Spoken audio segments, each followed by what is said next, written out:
On the Recording. computer. There we go. There we go. Thank Mm-hmm. you, Margaret.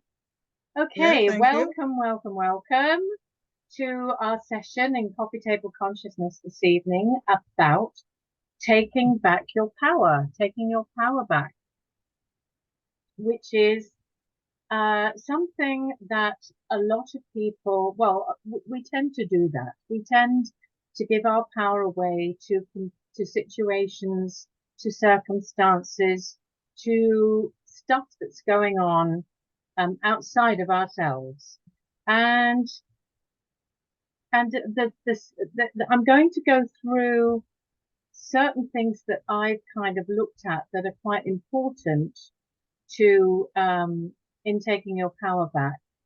And the first one that I thought about was not blaming anything or anyone, taking extreme possibility, no more excuses. Life can feel often like things are out of our control, and circumstances can press us and push us in ways that we don't want. And that's when we feel like, we've fallen off our perch, when we've had everything going on, tickety-boo, and then you fall off your perch. Yes, anyway, sorry. I was hoping that in the recording, it doesn't record you as the big person in the middle and me as the small one, and I don't know what to do about that. So I Oh, shall just it's leave it okay. as it is, and it'll be what it'll be. It'll be me in a little corner, if that's what my fate is, because I am still working out Zoom. Okay, so we fall off our perch, and then we have to refocus. We have to refocus on what it is we hold in our heart that's true for us to be creating. And, in those times when things are pushing and pulling at you, it's very easy to feel helpless. But even in those moments, you can refocus on what you would love to be, on something you would like, or something that you would want to be, or someone you would want to be with, or, you know, all of those things. Then you just simply use your imagination to create the end result that you desire. You have to own your own happiness. You have to take responsibility for your own happiness and not look outside yourself at other people to um, to blame, basically. And it's very easy to blame. When I was going through divorces, it was like it was their fault. I'm unhappy, it's your fault.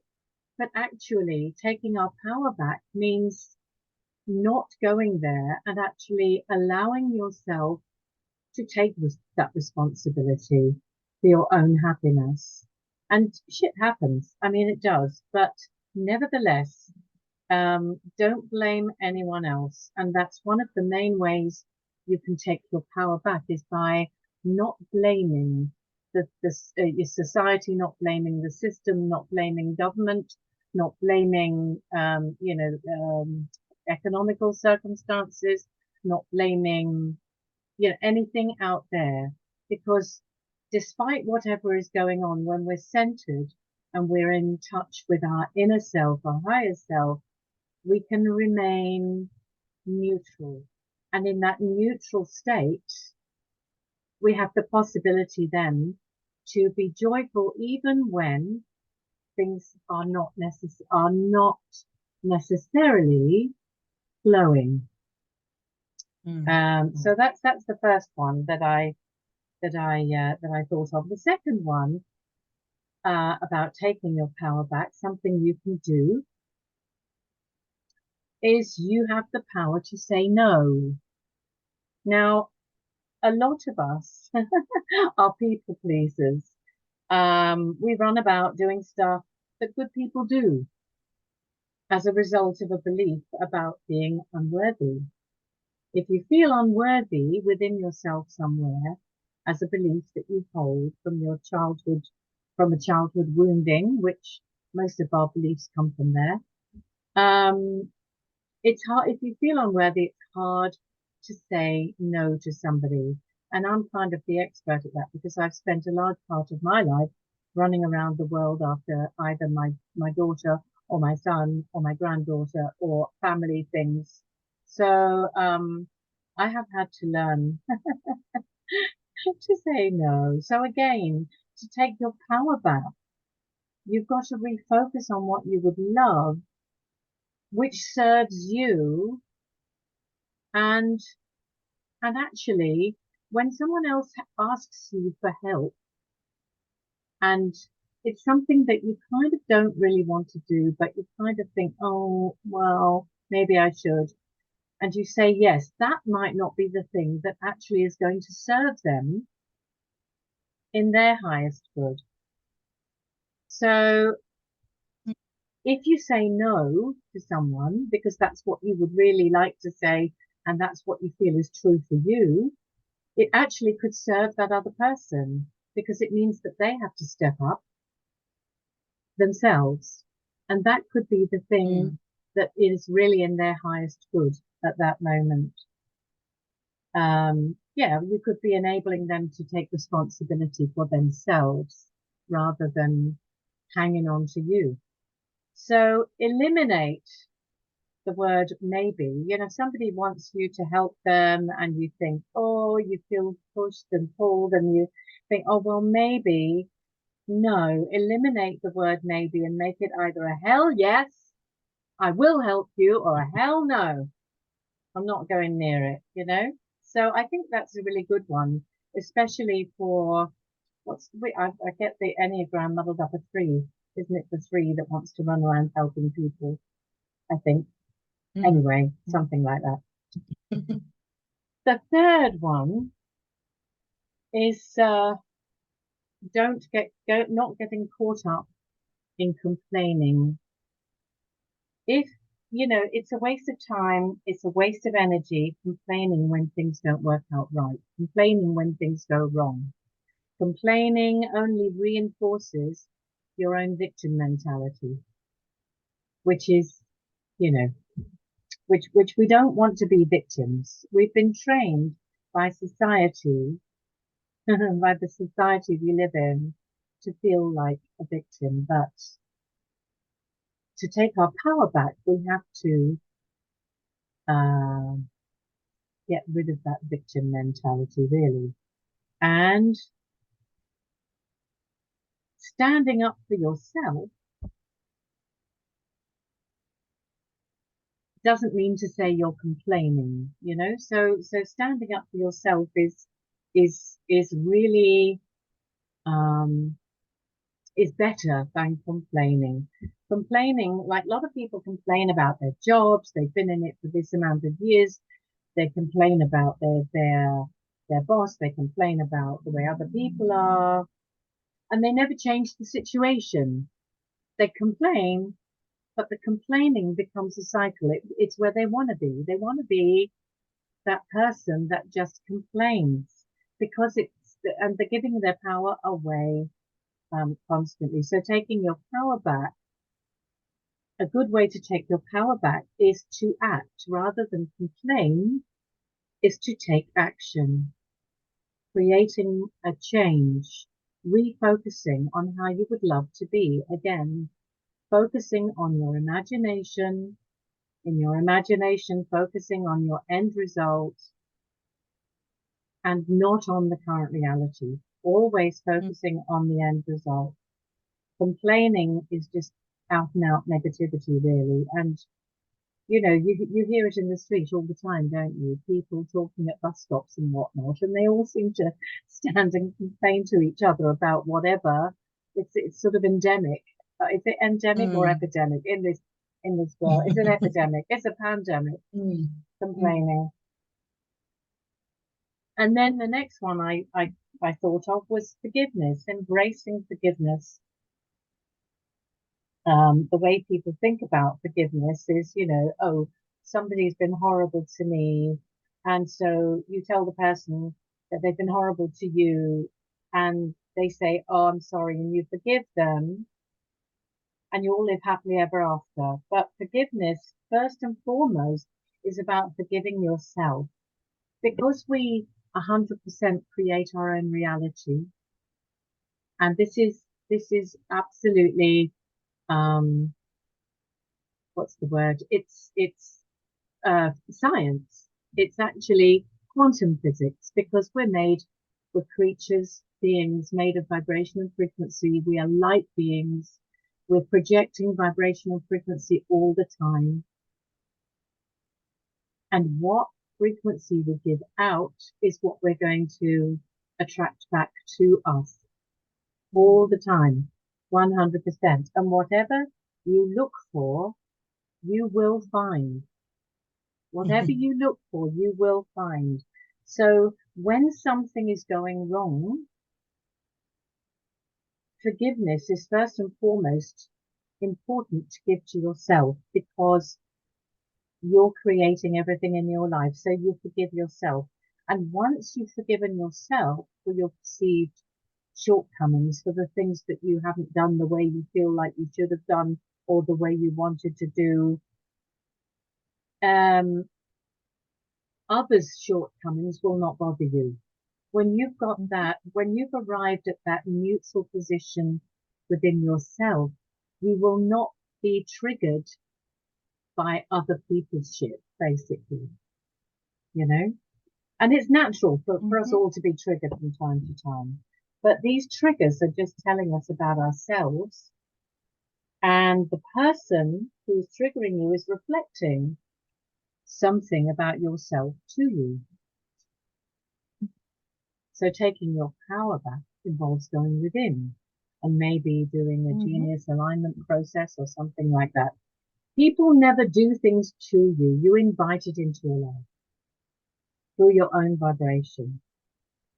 And yeah, it's important to accept how you feel and not deny it. You have to embrace your dark side in order to go into the light. That's what I always think. If I don't embrace my dark side, I can't get into the light because once you've embraced it and acknowledged it, then it ceases to have power over you. I think that's the key. Another way to take your power back is not to always ask someone's opinion. What do you think? Asking your mother, asking your father, asking your sister, asking your friend or your colleague, what do you think? What do you think that I should do? Because, you know, it's your decision. Don't worry about what people think about you. A lot of people in life that go, oh, I couldn't do that because my husband wouldn't like it, or I couldn't do that because my friend wouldn't like it. What other people think about you is not really your concern, but it really isn't. You don't worry about what they think about you because when you worry about what people think about you, that's giving your power away as well.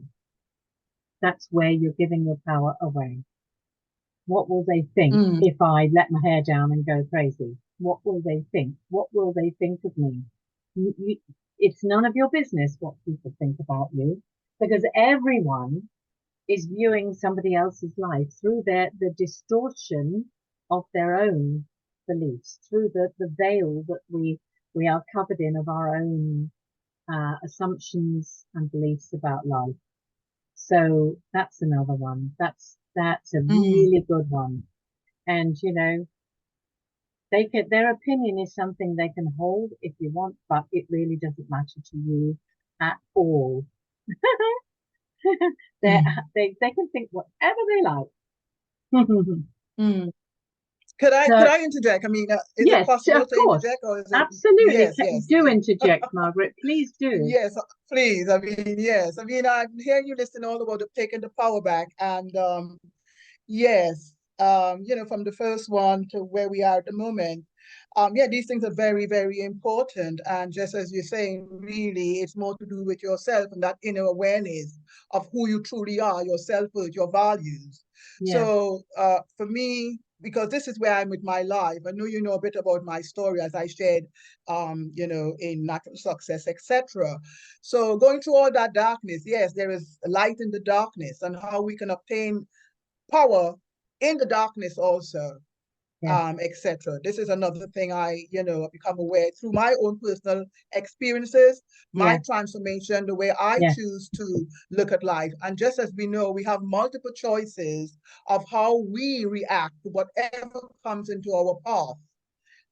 And yeah, and from what you said, forgiveness is one of the major parts for me to be who I am today.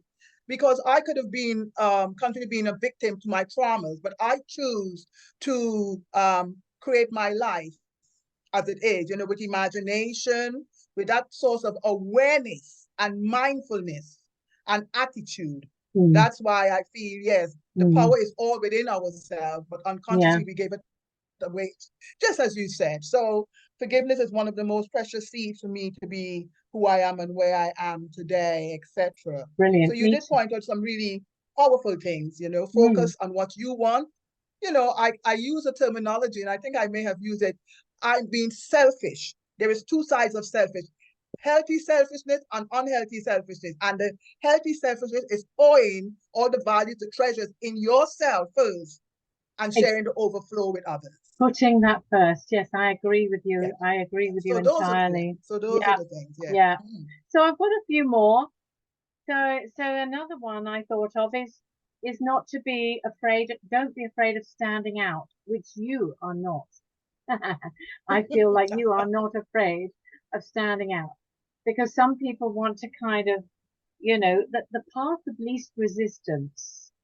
There's a really good book, Laurie, it's called The Path of Least Resistance by a gentleman called, oh my God, what is it called? Uh, Robert, Robert, what's his name? It's an amazing book. I'll put it, I'll put it in the group after because I've got it on the shelf there, but at the moment my brain has gone blank. Robert Fritz. There we go, Robert Fritz. He's an American. He's written this book called The Path of Least Resistance, which is an amazing book to read. And what happens to people is they take the path of least resistance, which is the path of fitting in, of avoiding tension, of fearing anxiety, of not wanting discomfort. So people find the path of least resistance the easier path to go down life on, because when you're creating something that is say outside the box, or you're wanting something in your life that you that feels like it might be too difficult, then um, you experience tension, creative tension. And people in our society think tension is wrong, but actually, and we're trained to, by the media, by everything, to think that if we're feeling tension, then there's something wrong with us. And I suppose there are different types of tension, but creative tension is what you feel when you're going for something that is important to you and that you care about, and then it creates a tension. Um, so avoiding, yes, avoiding standing out and going down the path of least resistance is kind of staying with the herd, being satisfied. You will not be satisfied with staying with the herd if you have things that you really want to do, but you're too afraid of doing them. So you have to be willing, you have to have that willingness to stand out from the crowd and to be a strong individual. So I felt that that was an important thing to learn to go down the path, not to go down the path of least resistance. Mhm. Self-confidence is also an important thing, to have confidence in your own decisions, in your own capabilities. Life will throw things at you for sure, but taking your power back is about how you respond to the blows that you receive, and can you roll with the punches? Can you learn from them? Are you willing to ask for help when self-doubt creeps in? Refocus. Always refocus on your heart. Now, another really important one is your self-talk, improving your self-talk. And I'm really into this, looking at words, looking at what you say, about yourself? Do you notice what you say about yourself? And one of the things I've always said, and I still do, but I don't do it as much as I used to. When people ask me things, I go, oh, I don't know, or someone, I'm in a situation and I don't know what to do. It's like, what are we going to do? I don't know. I've said I don't know an awful lot, and I realised that it came from my childhood, where my parents. I used to ask awkward questions when I was very young. I used to ask my parents things like, "What happened to us What happens when we die, Mum?" Or, where did we come from? And she'd say to me, "Oh, don't ask stupid questions, Louise. Think of something else. Think of nice things. Don't ask stupid questions." So I was always being told, because I came out with these awkward questions that my parents didn't know how to answer, I was told to shut up and not be stupid. So negative language, when you're referring to yourself, can be really quite damaging. That's why the spelling is called spelling, because words create spells. Your words have infinite power, and taking your power back means watching what you say to yourself about yourself, because it becomes a habit.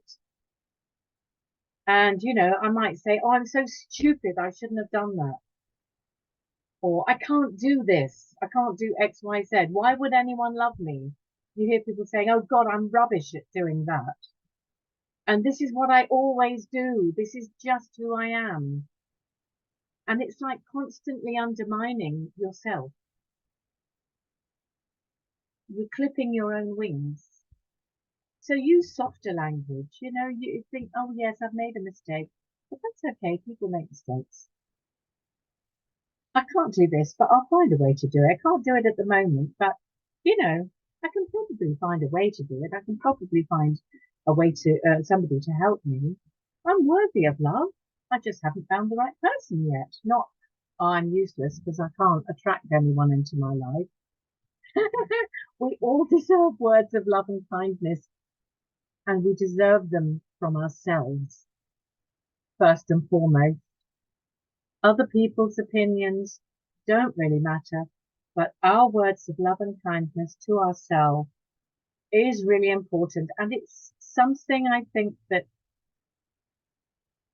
I'm not perfect at it at all, but I know that to be the truth.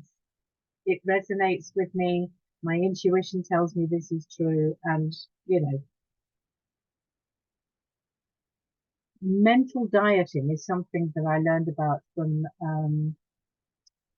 what a book I was reading, three little words or something, was it? And they did can't remember the name of the author of that one either, but it was really good to learn about how to do mental dieting, noticing what comes up in your head about what you're saying to yourself in your head about yourself, and changing it, replacing it with something more loving towards yourself. It's really important. About, yeah, do, Yeah. Margaret, please. Well, I mean, I just recently, I may have shared it a bit on Facebook or social media platforms. I went on a mental detox. Oh, Let's say mental wow. detox. It had a similar, yes, it had a That's similar cool. what you're just saying there. Mental detox, because I've for almost a year I've been hosting the podcast show Today I'm Alive. And You because I'm so have. passionate, yes, because I am so passionate about life, I'm so passionate about my purpose in life, and very energetic and have this positive attitude of how whatever I've been through, I find lessons, whatever is in their solution, tools, whatever. So there I am with podcasts, and I'm a natural born speaker, didn't have training for that. So obviously, all that, passion and all that I was giving to the audience, when it came to my break, because now I've taken a break from it, almost a year I was running it, and just really running and feeling really fantastic about it, that I'm able to share and transform certain things that has happened in my life. Did not realize that I gave so much, especially as women, we have this mentality of giving, giving, giving, that we forget to give to ourselves. you see. So when Yeah, I came to that break, I had other things to do, planned, life, things to do. I was just exhausted from giving, but not giving back to Margaret, you see. So I right. had to, yes, I had to go on a mental detox, mental diet, as you may call it, and just accept that feeling within myself. And again, because we have a pattern in our mind, when we do something consistently, become a habit, become a pattern. So there I was, following that pattern. And when I toned down, when I no longer feel I was able to do that, my ego, whatever, was saying, oh, don't be like I'm being lazy, keep doing what I'm doing. But just as you said, I had to observe my thoughts, because I look at thoughts, when it comes into your mind, it's like clouds gliding in the sky. They're temporary. And just remember, you are not your thoughts. So what you are saying about Yeah, detoxing, we really have to surrender to these things. Don't fight it. That's part of life, you see, yeah, Louise. yeah, And uh, yeah, I yeah, look at that. absolutely. And do you know, by slowing down, by just observing my thoughts, not labeling them, not judging them, just knowing they are temporary, they're going to go. The beautiful thing, when we pause in our life and just observe, reflect, accept, surrender, oh, magical things are happening. So that's why I think it's very important for us to pause at time, because the world is quite fast and we're trying to run the race with life and all this, digital thing. It's lovely, but we need a Mm, balance in our mm, life. So mm, mental mm. detox and mental dieting is a necessity. That's how I look at it. And I just Awesome. did it. I just did it. Yeah. Brilliant, brilliant. And you did it Yeah. naturally. Exactly. Yeah, Exactly. brilliant. Okay, so just a few more things, a couple more. Another one I thought of was trying not to mingle with negative people because they bring you down. And why go and mingle with people whose energy brings you down? Because that's kind of giving your power away as well. It's easy to be, people can be cynical, people can be lazy, and they've got that negative energy about them. It's like, I don't got time for people like that. It's like, because it just makes me feel, um, I get drawn into it, and it takes effort to kind of bring yourself back out of it. So spending time with people with negative energy just, saps your energy. They're like, almost like energy, takers. And so minimize, if you've got people that you have to be with, excuse me, who have that sort of negative energy, minimize the contact. Just minimize it as much as you can. You don't need to cut them off, but you just minimize it. You can just pull that little curtain in front of you and protect yourself. And then, it's not so bad. And committing to changing your life, taking your power back, is making a commitment to change your life. If changing your life, creating a better life is what you want, then you have to commit to it, which means doing the work. Doing the work is a daily thing, a daily commitment. It's not like, I'll do it every now and then. It's like a daily focusing on what your intentions are, what your choices are, meditation. The thing that has helped me the most in recent years was I did some training with Dr. Joe Dispenza, and I do his meditations now every morning religiously. I might miss the odd morning here or there because of something or the other. If I've got to leave home really early to go somewhere, then sometimes it doesn't work. But most of the time I do those, and I have not only taken myself into the most, um, I used to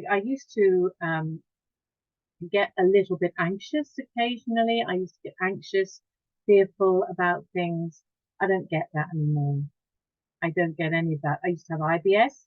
I don't get that anymore. I used to have asthma. I don't have that anymore. I had plantar fasciitis. I don't have that anymore. It's like I'm going to be 70 next March and I have nothing wrong with me. I have no health problems whatsoever. And, and I committed to that work. I committed to doing that meditation, those meditations every morning. And I also do my choices, which we learned, when we worked with William Whitecloud. And basically, I'm always onto it. It's an everyday thing, every day. And it's not something that feels like a chore because it helps me to love my life. It enables me to have a life that I would love. So doing the work, an everyday thing. And if you get sidetracked, it doesn't matter. We all get sidetracked from time to time. Just go, whoops, whatever, and start again. You know, whatever you do within, you've got to do it with love for yourself. Do it with love. If you do it with love, you can't go wrong. And the last one is to make a decision, to make choice. You know, you have, you have two choices. You can choose, or fate will choose. You know, you have to decide. You make the decision whether you choose that or whether you just let fate fluff along and you know, kind of like a conveyor belt, you know, rather than being on a conveyor belt in life, hop off it and you choose. We create our own reality. We are such powerful beings. We are more powerful than we're aware of. And taking back your power means acknowledging the amount of power you actually have and trusting your intuition. Intuition is the number one most important thing to use to guide you in your life. And if you don't consciously choose what you want and use your imagination to create that, then your default program will choose for you. Now, your default program is your unconscious mind. It's all the beliefs that went in when you were an infant and a young, very, you know, when between the age of 0 and 7, all the beliefs, all the things that happen to you, you're like a sponge and you create beliefs at that time of in your life. You look at the world and you try to make sense of it and you make up stuff about you. You know, my mother might have left me on my playpen. She went to the toilet. I fell over, hit my head, and I made up nobody loves me kind of thing. I mean, you know, it's like when you're an infant, you have no way of, you're in a state of brainwave pattern. I think it's much slower brainwave wave brainwave pattern, very slow and very, very much like a sponge. Everything that comes at you, you absorb it and you make it mean something about you. So all the beliefs that we hold, like not being worthy or not being good enough, not being powerful, not belonging, all those things basically come from childhood incidents that affected us deeply. So if you don't choose consciously, self-consciously what you want, your default pattern, which is your unconscious beliefs, will do the job for you. And most people choosing something that takes you out your, you know, if you choose something that takes you outside of your comfort zone, it can be really challenging.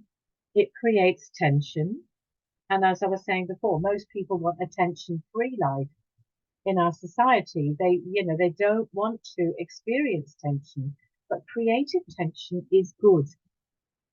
We've been hypnotized in our society by films, programs, you know, media, books, and we are trained to think that we need to avoid tension. We need to be relaxed, but there can never be change, proper change, real change, uh, beautiful change in your life until you're prepared to be able to hang out with the tension you feel before the thing has actually materialized. If you can't, if you haven't got the ability to wait with joyful expectation, let's say, then the tension's going to really, it's hard. But I find with my imagination, I can wait for my end results with a joyful expectation that at some point it's gonna appear, it's gonna come, because it can't not, if that's what I intend and if that's what I choose. It's like being able to hang out with the unknown. And that's very difficult for a lot of people because they like to know where they are. They like to know what's going on. That's why lots of people never move very much, stay in the same job a long time, because it's too challenging to change things. They like familiarity of the known over the uncertainty of the unknown. It's too hard. But our power is waiting for us, you know, it's waiting there for us. And you've got to trust your intuition, trust what you get, and take the courage in both hands and and just and just do it. Just do it. Do you have anything you'd like to add there, Margaret? Yes, I mean, Oops, I can't hear you. you pardon. Oh, Yes, I said most of the things that you have shared here, I myself have been conscious of, not just by doing the natural success and things like that, it's just because of my own sort of awareness of how I look at life. And just as you said, the unconscious power that we give people unconsciously, not realizing, it's we have to fill up with these sort of power, values, etc. And yeah. yes, my intuition is one of my most important part of my life, which I call my inner tutor. I think I I shared that like with that. Ryan. Yes, I call it inner tutor, and even Ryan was a bit taken back. I said, "No, that's I'm my gonna write copyright. Look at some of my inner yeah, look at some of tutor. my. If you listen to some of my podcasts, I call it inner tutor. That's my gut feeling because these are the things that teaches me to be who I am. And when I look back at everything that has happened to me, I see it's the foundation of who I am and helping me to fulfill my purpose. So I'm Right. looking at my life now. I am the fruit. And you said something too with having negative people around you. Once you Yeah. get to this sense of reality of who you are, your self-worth, your Yeah. values, you will see people of similar way coming to you in your life. And you Yeah. can even see the people who perhaps are going to drain your energy or just take you whatever. You can see them and understand that. And just as you said, you don't have to get too close for them. There's all sorts of different friendship we can have with people. But just remember, you look at nature, look how nature is a tree growing, how sometimes the leaves just drop onto the ground for regrowth. It's the same thing when people come into your life. If there's something negative, don't feel, oh my gosh, I can't do this, because we are passionate pleasers. You said that word also. We don't want to say, we don't want to hurt people, we don't want to do this, but we have to remember, you see, for us, and this is why I call this healthy selfishness. It's a program I have developed called Healthy Selfishness. The I like that unhealthy too. selfishness, yeah, the unhealthy selfishness is when we take advantage of people for our own use. So there is a Yeah. program I put together and it's coming out, I mean, I say some of it in my podcast, as you will hear me talk about that. And that is something, it's a process that I have encountered in my life to look at everything.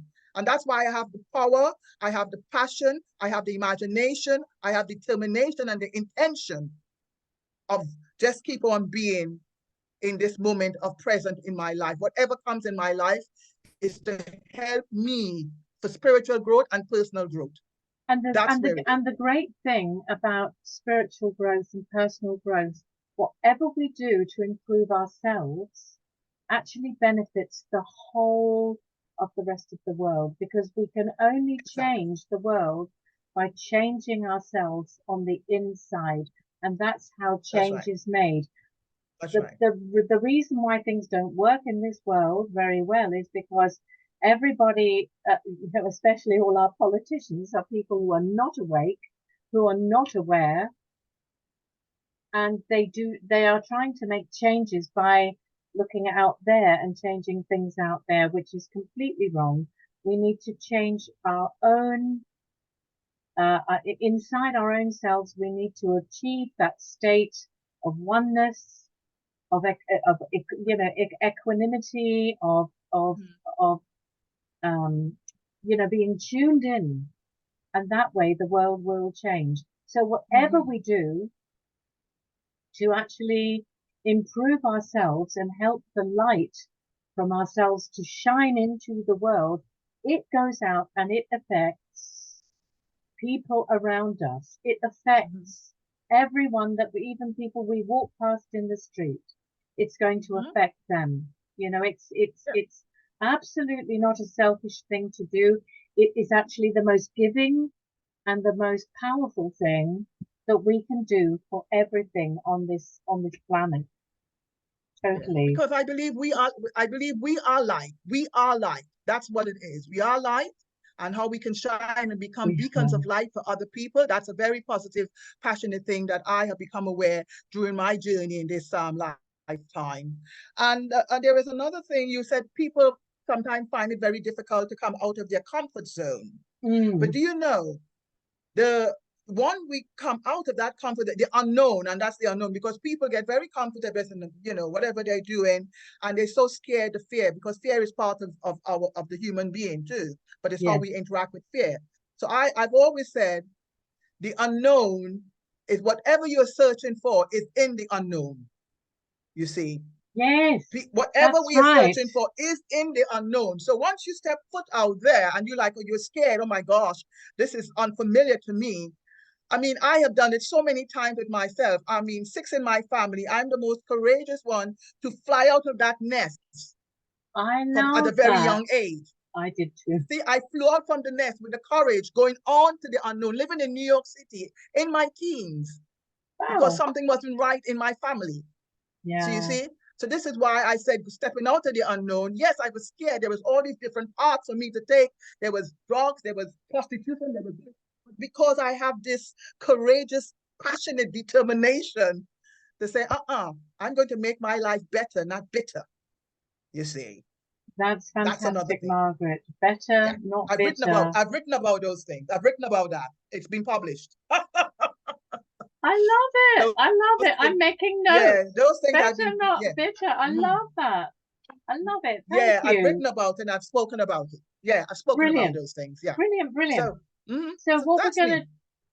what we're gonna do now is I'm going to take you into a sort of a closing down thing. I'm just going to say a few things and then we're going to do a bit of a meditation.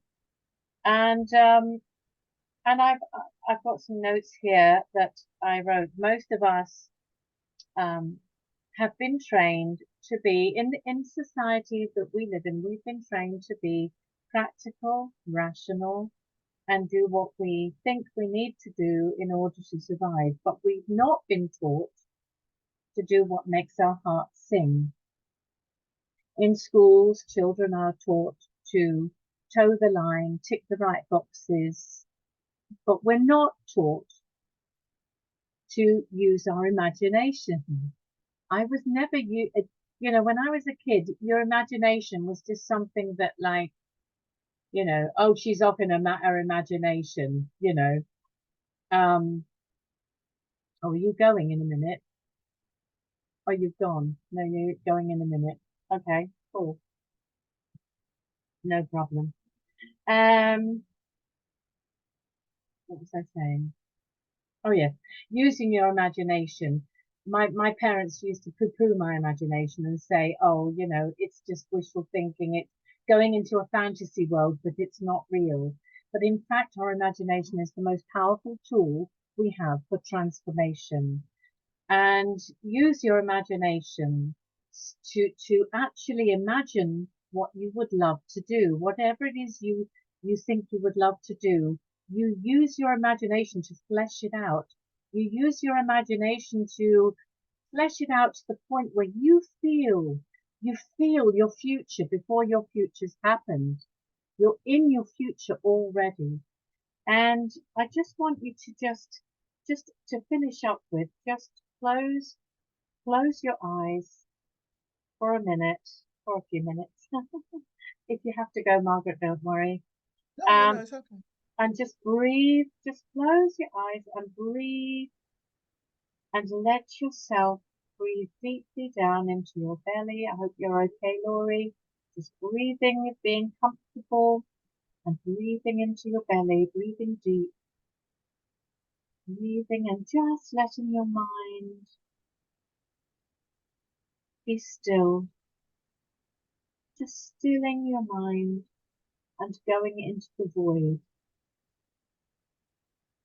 going into that state of emptiness, a state where there is no thing, just you as a divine being, you as an innocent divine being. You've come here to this planet for an experience of love. You've come here to experience what you would love and what would fill you with joy, what would fill you with the joy of creation. So let your mind be empty and focus on your heart, because your heart is the center of your intuition. It's where your intuition lies. Your mind will tell you something, but your heart may tell you something else. And go with your heart. Always go with your heart. And once you've connected with your heart, and you see what it is that you would love to do, whatever it is, it might be something small, something bigger, whatever it is, just let yourself imagine in your heart, feel in your heart, something that you would love to do. And then let your imagination go wild. What could you see yourself doing? Who do you see yourself doing it with? Let it come to you through your own heart. And keep your rational mind out of it. Embrace your vision and choose that for yourself. It takes courage. It takes being able to sit with the tension of not knowing how, not knowing when or where, or who will, but you are able to just make the decision to make your dream the most important thing in your life. Your dream.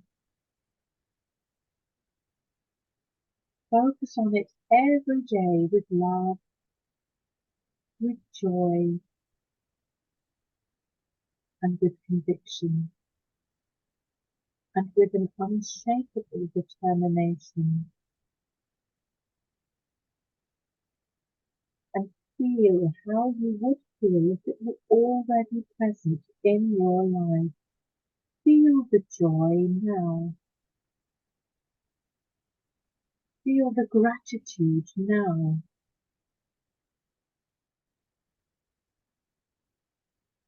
Feel awesome now. And make that emotion, if you can, make that predominant emotion that you feel in your day. Choose to feel as good as if your dream was already a reality, despite whatever else is happening in your life.